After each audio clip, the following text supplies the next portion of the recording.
Hello and welcome to this short video on the Low Mini Kit Stand. The Low Mini Kit Stand is a compact aluminum stand that's perfect for a background light or low mounting angles.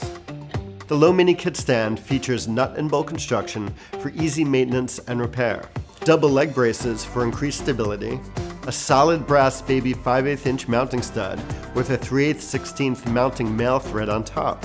The stand comes with a 3/8/16 to 1/4-20 adapter for additional mounting options. The stud is attached with double cross pins to ensure that it won't wobble or rotate. This stand weighs 1.7 pounds and supports 3.3 pounds.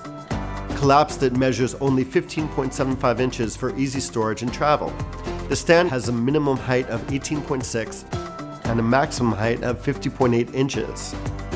To open a stand, loosen the knob above the legs and pull the legs open until the braces are parallel to the floor, and tighten the knob until snug. Place the Monolite's baby receiver on the stud and tighten the set screw until snug. Now that's a wrap. Thanks for watching. When it comes to your image making dreams and your grip equipment, at Kupo we like to say, never let go.